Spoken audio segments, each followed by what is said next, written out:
Waalaikumsalam warahmatullahi wabarakatuh. Terima kasih Prof. Suradi untuk pemaparannya.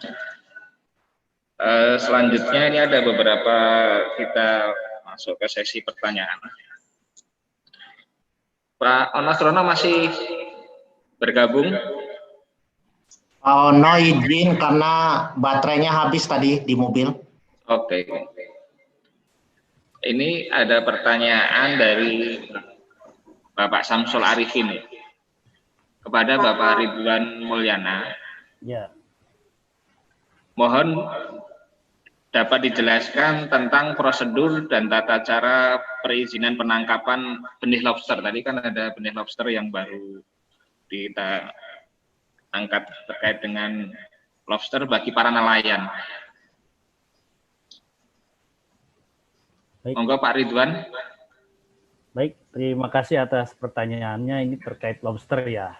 Memang ini ditangani oleh rekan direktorat lain ya, karena ini terkait alokasinya.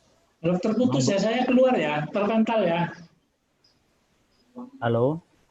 Ya, jadi terkait lobster ini di Direktorat Jenderal Perikanan Tangkap memang berada di hulu ya, di sumber daya gitu. ikan. Ya, mohon maaf. Belum masuk ke dalam sistem perizinan SIPI dan SIUP kami ya. Jadi perizinan-perizinannya masih dalam bentuk surat-surat biasa, tetapi pada intinya adalah bahwa perizinan lobster ini mengacu kepada Permen 12 tahun 2020 serta ada juknis yang sudah dikeluarkannya. Jadi ada 3 hal yang penting di lobster ini. Pertama adalah keberlanjutan daripada sumber benihnya, juga pemanfaatan oleh masyarakat nelayan. Ya, itu yang satu memang ranah daripada Direktorat Jenderal Perikanan Tangkap. Nah, boleh dipotong nih. Halo, suara saya kedengar ya? Ya, halo. Saya terdengar. Ya, Ya, yang jelas, kedua adalah pembunuhan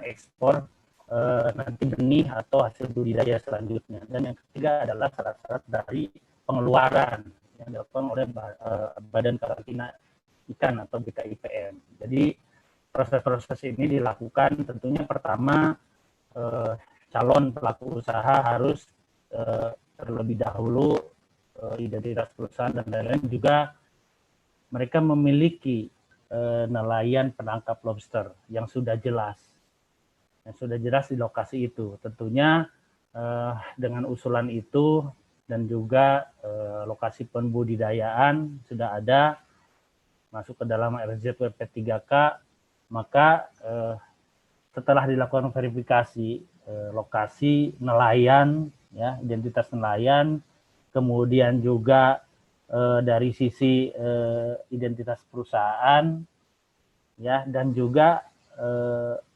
rencana-rencana pembudidaya yang disampaikan di rencana usaha, kalau itu sudah diterima, sudah baik, maka akanlah diberikan 2 izin, yaitu izin untuk membudidaya lobster dan izin untuk melakukan ekspor lobster.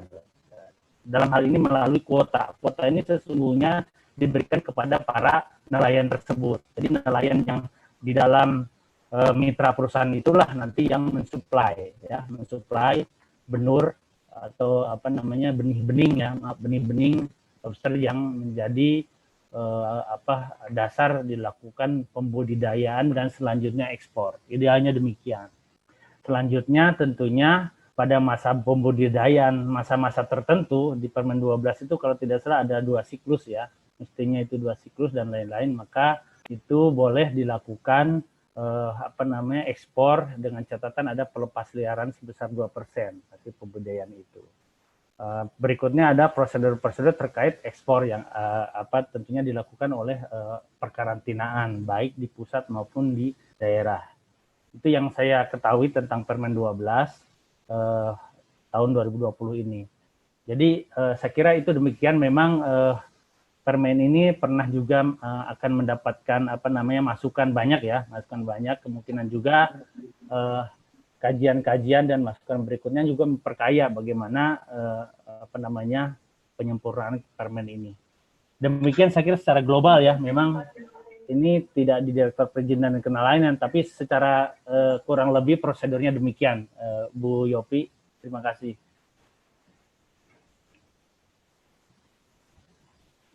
Halo.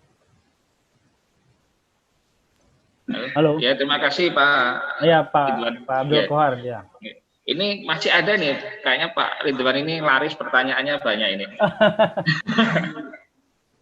Yang kedua ini masih ke Pak Ridwan lagi, terkait dengan dari Pak Dwi Agus Siswa Putra. Terkait dengan perizinan kapal longline di bawah 30 JT nih Pak. Beliau menjelaskan bahwa Permen 71 tahun 2016 tidak ada redaksi yang mengamanatkan atau memberikan SIPI diterbitkannya oleh pemerintah daerah. Ini bagaimana ini Pak?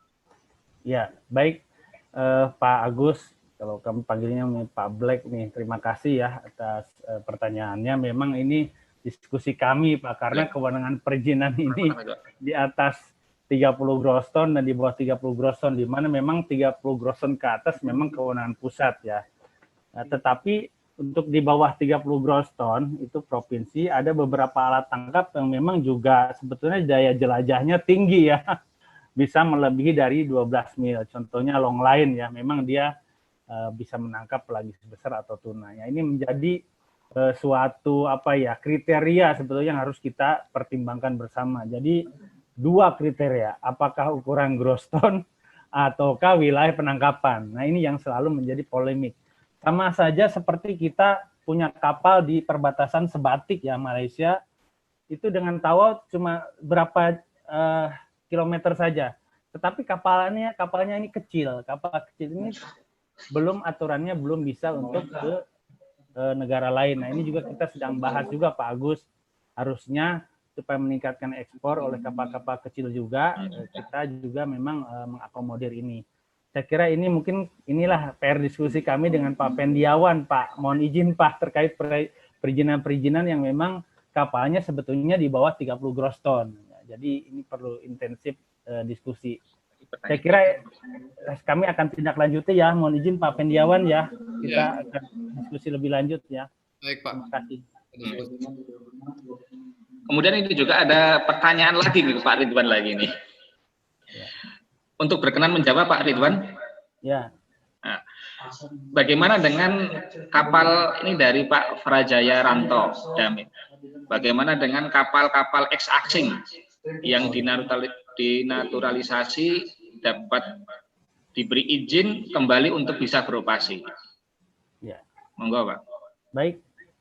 Sementara ini kapal-kapal ex-asing kita masih mengikuti peraturan yang lama ya. Memang kita tidak memperbolehkan ya penggunaan kapal ex-asing ya. Tetapi dalam jangka ke depan mempertimbangkan bahwa masih banyak peluang ya, terutama di JTE dan laut lepas, itu bisa kita memanfaatkan sumber kapal gitu ya. Dalam hal memang rupanya kesediaan atau kapasitas galangan kita dalam negeri belum memadai, atau untuk pengadaan kapal-kapal yang ukuran agak besar belum memadai, maka bisa dimungkinkan nanti di permen usaha selanjutnya yang revisi itu sumber pengadaan dari kapal ex-asing. Namun demikian semangat di permen nanti, di draft ya, belum permen ya, karena ini masih dalam suatu proses, tentunya dimanfaatkan oleh para pelaku usaha nasional ya. Jadi boleh para pelaku usaha nasional memanfaatkan baik itu kapal dalam negeri maupun kapal ex-asing. Demikian, jadi semangatnya adalah untuk pelaku usaha nasional, tetapi jangan sampai mereka kesulitan mendapatkan kapal perikanan gitu. Demikian, terima kasih.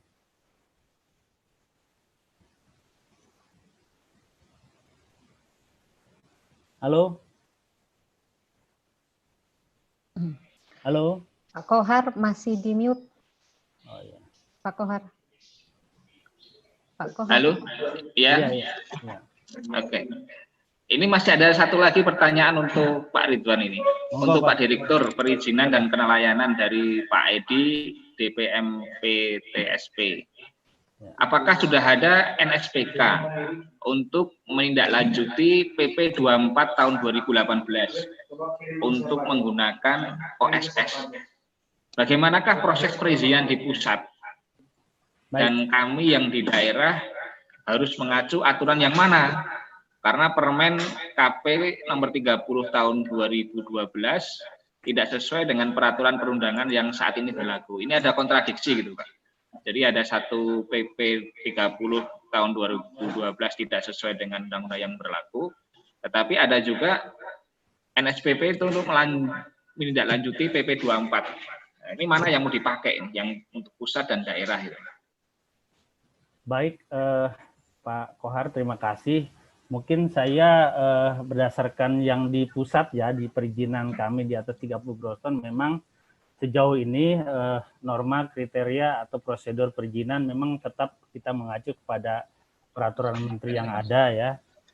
Jadi sudah ada prosedurnya, mulai dari pengajuan, kemudian verifikasi, dan sampai pencetakan izin. Nah, dengan adanya OSS ini pun kami sebetulnya menyesuaikan Pak Abdul Kohar. Jadi kita menyesuaikan dengan adanya OSS ini, one single submission ini kita modifikasi, Pak. Kebetulan karena kita perizinan ini sudah cepat pada saat OSS ini ada, sudah bisa 1 jam, ya.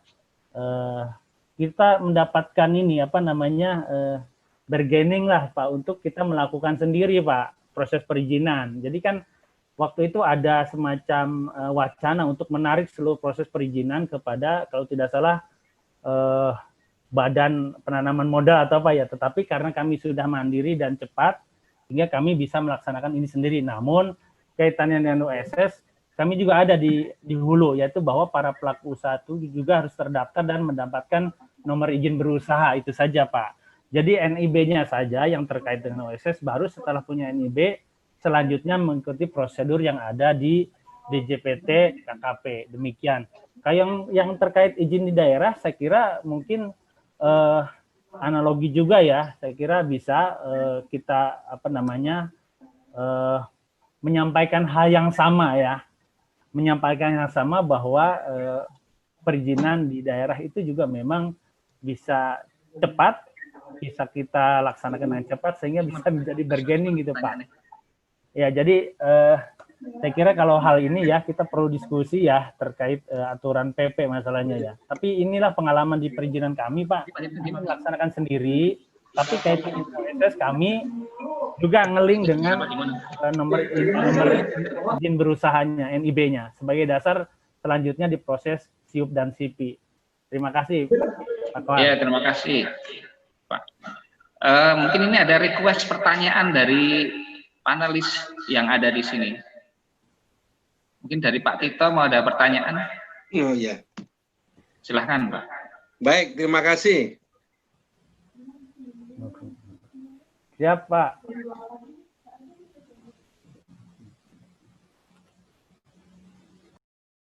Ingin mempertanyakan atau urung rembuk juga ya. Karena kan ini Pantai Utara Jawa. Itu penelitian Pantai Utara Jawa itu udah lama, udah banyak ya. Termasuk saya juga meneliti juga, tapi untuk memindahkannya dari Pantai Utara Jawa ke timur gitu.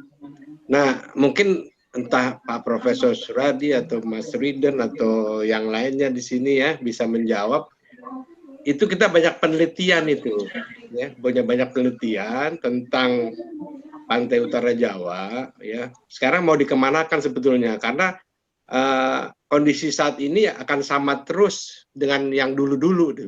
Nah, bagaimana hasil penelitian tadi, apakah itu dari Undip, atau IPB, atau perguruan tinggi perikanan lainnya di Indonesia untuk memberi salah satu konsinyasi mungkin ya, hasil penelitian itu menjadi salah satu yang menjadi satu solusi gitu, satu solusi untuk membuka Pantai Utara Jawa ini lebih bagus lagi ke depannya gitu. Itu yang satu, yang pertanyaan saya itu yang kira-kira saya juga tidak bisa menjawab karena banyak penelitian.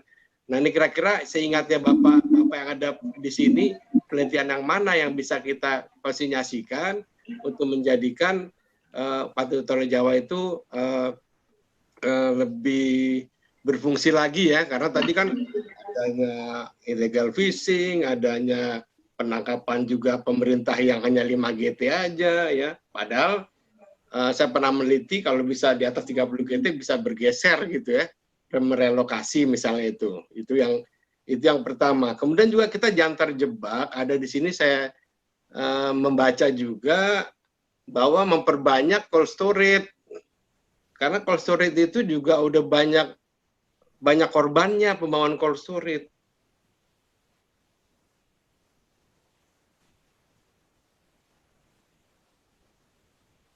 Hanya membangun saja tapi tidak menyiapkan sarana prasarananya seperti listriknya segala macam itu. Memang bagus kalau itu ada, cuma pemerintah daerah apakah di kala saat ini bisa menjadi jaminan gitu ya untuk bisa menerima, menampung tadi itu yang Pak Direktur bilang tadi, ikannya banyak, mau ditampung di mana, kemudian juga kalau misalnya tidak ada ikannya, kemudian bagaimana pemeliharaannya, misalnya seperti itu. Jadi mungkin itu aja lah, 2 yang dari saya pengen tahu, dan memang benar-benar nggak tahu, dan ahli-ahli pakar-pakar yang ada di sini bisa konsinyasi untuk mencarikan gitu, karena selama ini yang kita tahu hanya itu saja gitu, yang bisa terjawab, tapi paling nggak ada yang salah satu bom atau gelegar gitu. Wah ini Pantai Utara Jawa seperti ini. Walaupun ada lagi kasus lobster lah, kasus inilah, tapi mungkin kita fokus dulu. Demikian, terima kasih Mas. Oke, terima kasih Pak Tito. Mungkin Prof. Suradi bisa menjawab tadi pertanyaan yang pertama. Saya lihat ada 2 pertanyaan, tapi bisa dijawab. Yang pertama dulu, Prof. Suradi, terkait dengan bagaimana penelitian-penelitian yang ada selama ini bisa menjawab, menyelesaikan permasalahan-permasalahan di Pantura. Sudah banyak penelitian itu ya. Monggo, Prof. Suradi.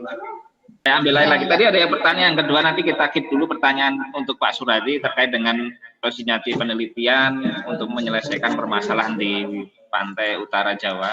Ini ada pertanyaan yang kedua terkait dengan bagaimana cold storage, membangun cold storage yang sebetulnya tidak hanya itu saja membangun, tetapi ada permasalahan-permasalahan yang lain yang sebetulnya lebih urgent lagi. Mungkin dari Pak Kepala Dinas bisa menjawab terkait dengan pertanyaan yang kedua dari Pak Tito.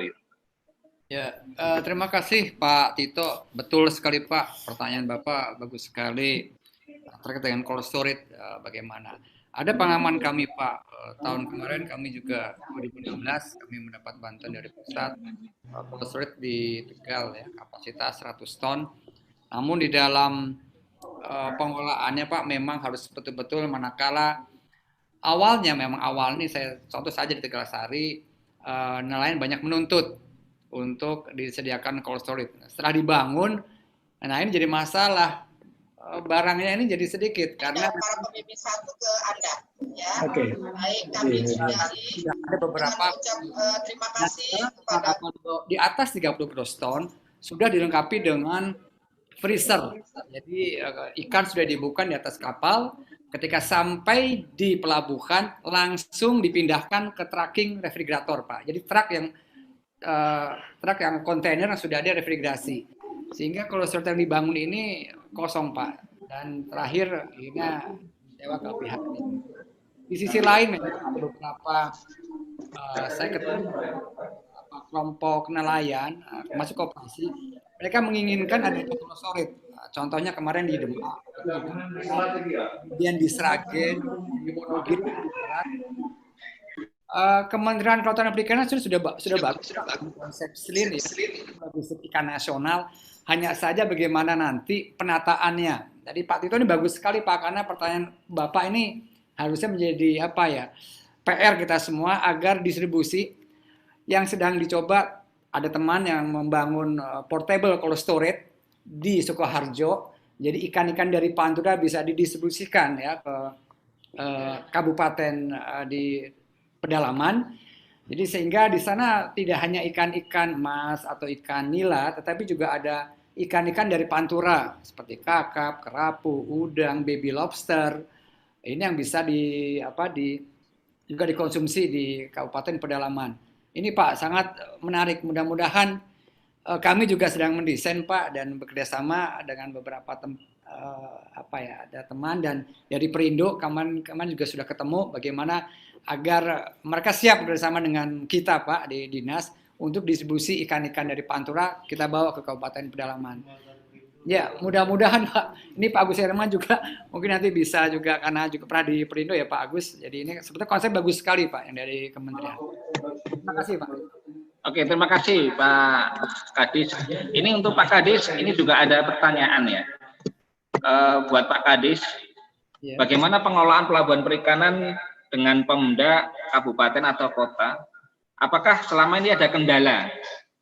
Karena dari pengalaman beliau ini, yang dari penanya ini, banyak Pemda atau kabupaten merasa keberatan dengan peraturan yang ada sekarang ini, Pak. Ya, terima kasih Pak. Jadi kita sudah tahu ya ada Undang-Undang 23 2014, kewenangan pemerintah provinsi kan di 12 mil ya. Termasuk juga kalau dibicara di perikanan tangkap kita membangun pelabuhan. Sehingga dari 4 pelabuhan besar di Jawa Tengah yang untuk di pelabuhan Tegal Sari Kota Tegal sudah diserahkan ya. Sudah ya. Sudah, kemudian Kulidanglor Batang sudah diserahkan juga. Kemudian Rembang tahun ini sedang dalam proses dan Baju Mulyo di Kabupaten Pati belum ini Pak. Harapan kita mudah-mudahan tahun depan juga bisa disahkan. Karena begini Pak Kohar dan teman-teman, selama pelabuhan tersebut belum diserahkan kepada pemerintah provinsi, kita tidak bisa membangun Pak, tidak bisa membangun pelabuhan. Pertumbuhan kapal sangat luar biasa di Jawa Tengah. Mungkin tahun 2004 Tegal Sari masih hanya 30 kapal, sekarang sudah 900 kapal, di atas 30 gross ton. Sehingga memang perlu kos besar ketika kita bicara pelabuhan ya. Karena kita bicara infrastruktur, dermaga, jetty, refreshment, TPI dan lain sebagainya. Ini perlu biaya besar dan kabupaten kota tidak bisa melaksanakan karena dari kementerian pun dengan dana DAK harus lewat pemerintah provinsi. Demikian Pak. Oke, terima kasih Pak Kadis. Ini ada satu juga dari Bu Ernani Lubis nih ya, Dr. Ernani Lubis. Ini memberikan komentar dan memberikan satu pertanyaan, mungkin bisa dijawab oleh beberapa pembicara. Program yang dibuat selama COVID sudah bagus, jadi menurut beliau ini sudah bagus untuk para nelayan. Ini hanya saran aja untuk menampung hasil tangkapan, perlu ada perluasan fasilitas cold storage dan cold room untuk menampung hasil tangkapan nelayan yang tidak habis terjual. Tadi kan ada permasalahan bahwa di masyarakat ikan-ikan tidak terjual semuanya, maka perlu cold storage ditambah. Dan juga yang kedua adalah perlu dikembangkan industri pengolahan ikan untuk menyerap tenaga kerja yang ada. Nah ini bagaimana mungkin dari dinas, apakah memang sudah melakukan 2 langkah tadi ya, jadi memperluas cold storage, kemudian juga dikembangkan di sebelahnya adalah industri-industri penangkapan yang bisa menyerap tenaga kerja yang banyak. Baik Pak Kohar, coba akan saya jawab. Ada satu kasus di pelabuhan perikanan pantai Kulidanglor di Kabupaten Batang. Di sana memang gimana di sana ya ibaratnya untuk pemasaran ini masih dikuasai oleh 4 bakul besar, pedagang besar ya. Jadi kalau kapal-kapal landing di sana di Kulidanglor itu rata-rata mereka satu kapal itu bisa 15 ton per kapal. Sekali datang bisa 4, 5, 6 kapal. Nah kalau yang landing itu lebih dari 5 kapal atau dengan kata lain lebih dari 75 ton per hari yang dilelangkan itu daya beli bakul sudah turun. Jadi harga otomatis langsung terjun. Ada pemikiran untuk membangun portable closet di sana sehingga kapal-kapal yang 6, 7, 8 selanjutnya bisa sementara menampung hasil tangkapannya di cold storage. Baru besoknya atau keesokan harinya bisa dilelangkan. Ini mungkin nanti akan kerjasama dengan koperasi ya KUD agar pengolahan cold storage input-outputnya benar-benar terkendali. Cost untuk satu portable cold storage itu kurang lebih sekitar 10 juta. Jadi kalau memang ini tidak dikelola dengan baik akan terjadi tentu tidak ingin rugi ya pengelolanya. Saya rasa ini merupakan salah satu solusi sehingga para nelayan pemilik kapal harga bisa tetap terjaga dan sesuai dengan harga yang ada di pasar. Demikian, Pak. Oke, terima kasih Pak Vindi. Jadi sudah jelas ya. Jadi memang sudah dilakukan dengan case yang ada di Gelidang Lor. Pertanyaan yang masih tersisa, satu pertanyaan tadi untuk Prof. Suradi terkait dengan penelitian selama ini yang sudah banyak di pantai utara Jawa. Tapi bagaimana konsinyasi, bagaimana penerapan dari penelitian ini untuk kebijakan-kebijakan yang ke depan? Oke, terima kasih Pak Moderator Mas Kohar. Jadi sebenarnya secara mekanisme tadi sudah saya sampaikan di depan. Kita memang harus membangun kembali sinergi antara KKP dengan lembaga penelitian dan perguruan tinggi. Dulu sebenarnya jauh sebelum dulu ada Mitra Bahari yang itu antara lain bentuk daripada itu.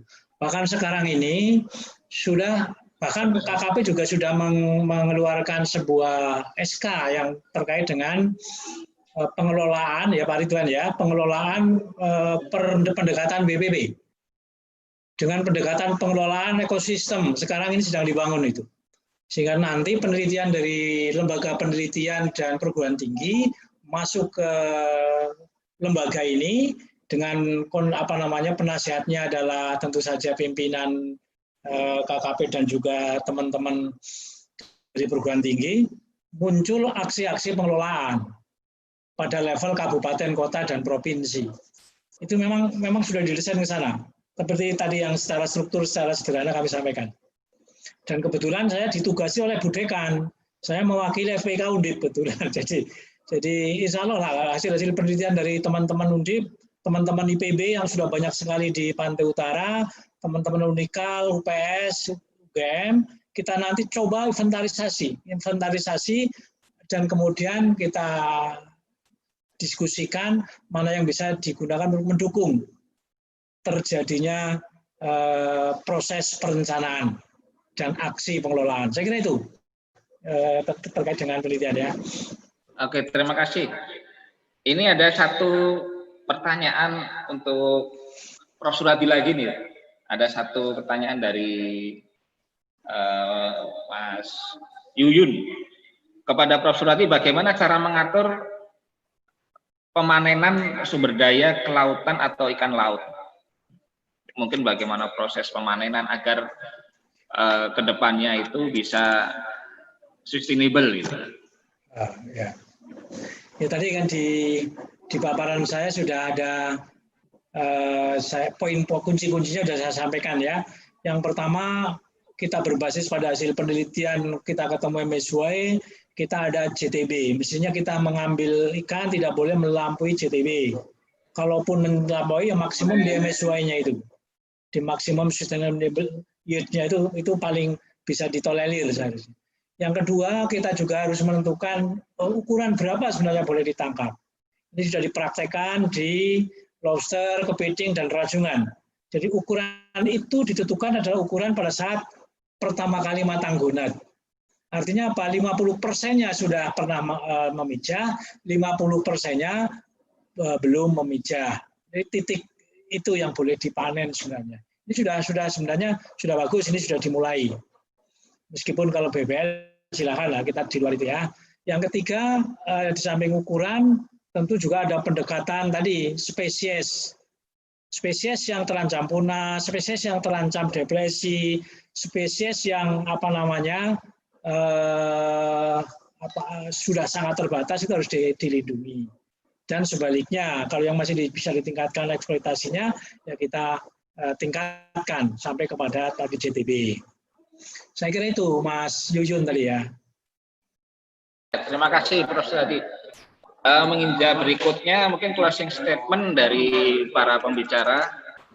Kita awali dari Pak Dr. Ridwan dulu untuk menutup jalannya diskusi ini. Baik, terima kasih Pak Dr. Abdul Kohar. Saya kira luar biasa diskusi kita kali ini. Prof. Suradi, Pak Ono, Pak Pendiawan juga ini terutama juga yang hadirnya soalnya para pakar dan akademisi juga dari akademisi maupun dari birokrasi ya. Jadi saya kira ini memperkaya khususnya di kami Bapak Ibu sekalian yang kami hormati di Direktorat Jenderal Perikanan Tangkap terkait perizinan dan kenelayanan. Mungkin sebagai closing saya adalah bahwa kita masih memerlukan the best scientific evidence, Pak. Jadi tadi yang pertanyaan tadi yang bagus dari Pak Tito, bagaimana rencana ke depan, ini yang harus memperkaya, memperkuat kita di kebijakan di hulu. Selama ini kita bergantung kepada untuk pengeluaran izin itu masih Kepmen 50 tahun 2017 itu sudah lama. Itu dengan data stok sumber daya ikan yang sudah di garis merah, hijau dan sebagainya, mestinya sudah ada penelitian atau data-data informasi hasil riset lanjutan untuk memperkaya ini. Masalahnya dari situlah keluar berapa yang bisa dimanfaatkan. Kita juga tidak boleh, tadi Prof bilang, memanfaatkan berlebihan nanti overfishing. Kalaupun kurang juga kita sayang, ada potensi yang tidak dimanfaatkan oleh para nelayan kita. Nah ini jangan sampai terjadi idle. Juga tentunya banyak saat-saat ini kita harus kembali mempertimbangkan aspek bukan hanya sumber daya ikan, tetapi juga ekonomi dan sosial seperti cantrang. Saat ini cantrang 755 unit yang berukuran di atas 30 gross ton. Kalau itu dikali dengan satu unit kapal itu ada 20 atau 30 orang, luar biasa berapa masyarakat yang menggantungkan hidupnya dari cantrang. Misalkan demikian. Tapi juga pengendalian dari sumber daya ikan tetap harus dilaksanakan. Nah, yang menarik juga bahwa memang kita belum sampai kepada pengelolaan sumber daya alam yang sifatnya closed season atau closing area ya, karena sebetulnya itu juga baik sehingga tidak ada alat tangkap atau apa yang dikorbankan. Kalau dari dulu misalkan saya ikut praktik lapang di Batang itu naik cantrang itu hanya 5 gross ton, memang efektif, memang nelayan kreatif untuk bagaimana mengembangkan alat tangkap yang lebih produktif. Tetapi perkembangannya adalah kita harus ternyata lebih mengendalikan dengan cermat, bahwa dimodifikasi dan seterusnya menjadi besar 100 gross ton dan sebagainya, itulah harusnya dikendalikan memang sejak dari dini, ya, sehingga terjadi kecenderungan untuk tanda kutip menguras sumber daya ikan. Tetapi sisi dari aspek ekonomi maupun tadi sumber daya ikan itu harus ada titik temu, sehingga misalkan contoh bisa menentukan nasib beberapa alat tangkap. Bukan hanya cantrang, pukat ikan juga sebetulnya alat yang selektif. Dulu sebetulnya dikembangkan, dicari supaya bagaimana nelayan dapat ikan lebih banyak. Tetapi karena memang kita pengendalian dan pengawasan di lapangan juga memang kita perlu tingkatkan, sehingga jangan sampai jadi beberapa alat tangkap menjadi korban lagi gitu. Padahal kalau kita ada closing area atau pembatasan waktu, ya, saat ini kita baru pembatasan jalur. Mudah-mudahan ke depan bisa kita lebih baik dengan dukungan hasil riset tentunya dari Bapak Ibu sekalian. Demikian dari saya, terima kasih. Assalamualaikum warahmatullahi wabarakatuh. Waalaikumsalam. Luar biasa ini dari Pak Dr. Ridwan. Selanjutnya Pak Kadis, silahkan closing statement-nya. Ya, ini mungkin sama dengan Pak Ridwan. Cuma begini sedikit saya mau menceritakan. Selain nelayan juga kemarin di Jawa Tengah jadi permasalahan terkait dengan pemasaran hasil. Ini hasil budidaya untuk petambak bandeng yang di Pemalang, mereka tidak bisa menjual produk budidayanya, dan ada langkah yang kita tempuh. Ada dua, yang pertama membantu mereka untuk ekspor bandeng, ya alhamdulillah kemarin kita bisa ekspor 50 ton. Yang kedua, ya karena sarden juga sekarang sedang kosong dan permintaan bansos demikian besar, kami mencoba ini membuat bandeng dalam kaleng nih.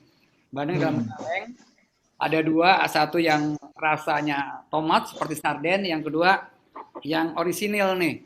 Dia ternyata enak banget kok. Ternyata bandeng juga dalam kaleng juga rasanya juga enak, dan ini mungkin bisa dikembangkan.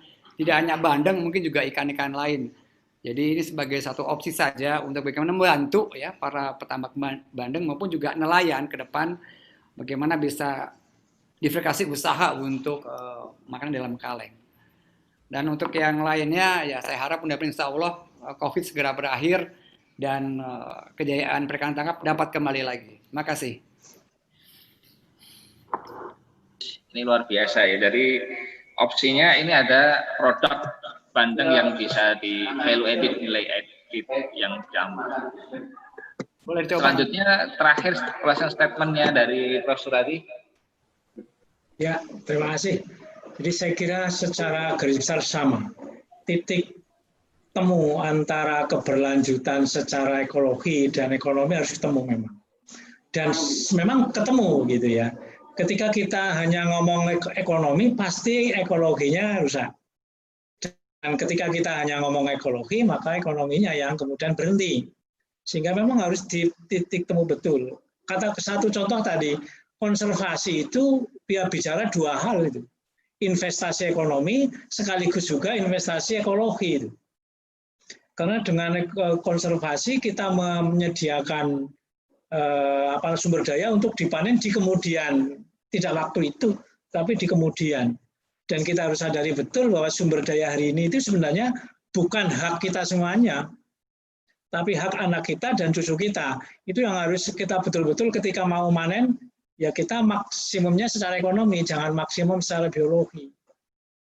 Sehingga kemudian bisa berkelanjutan.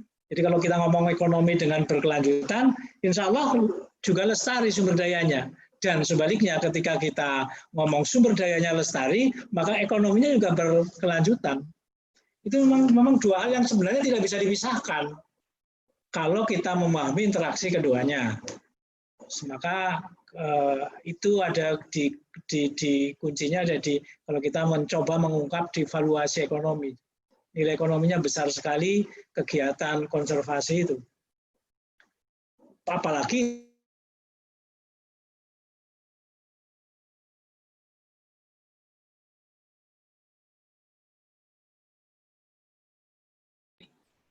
Halo.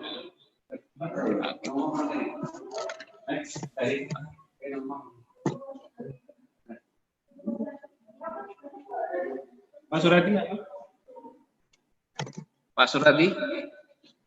Oke, terima kasih atas apa yang disampaikan oleh Pak Suradi dan pembicara-pembicara yang lain.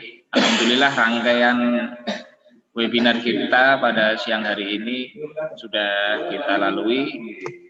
Banyak sekali yang bisa kita ambil, satu pelajaran dari pembicara 1, 2, 3, 4. Kalau kita tarik benang merahnya bahwa pengelolaan perikanan di Pantura ini merupakan potensi yang begitu besar. Dari jumlah nelayannya, dari kapalnya, potensi-potensi yang lain. Sehingga kita harus memikirkan sekarang bagaimana ke depannya sumber daya ini bisa dimanfaatkan tidak hanya untuk generasi saat ini, tapi generasi 20 tahun yang akan datang, 50 tahun akan datang. Mudah-mudahan nanti di Pantura tidak merupakan daerah yang overfishing. Semua sadar, semua memiliki tanggung jawab, sehingga perikanan ini akan bermanfaat tidak hanya untuk masyarakat Jawa Tengah, kontribusi perekonomian di Jawa Tengah, tapi juga secara nasional. Demikian yang bisa saya sebagai moderator, mohon maaf atas mungkin tadi kendala-kendala teknis dan sebagainya. Marilah kita ke depan perikanan tangkap mudah-mudahan semakin maju. COVID ini sudah bisa kita atasi sehingga kita bisa bergerak lagi untuk perekonomian yang lebih baik.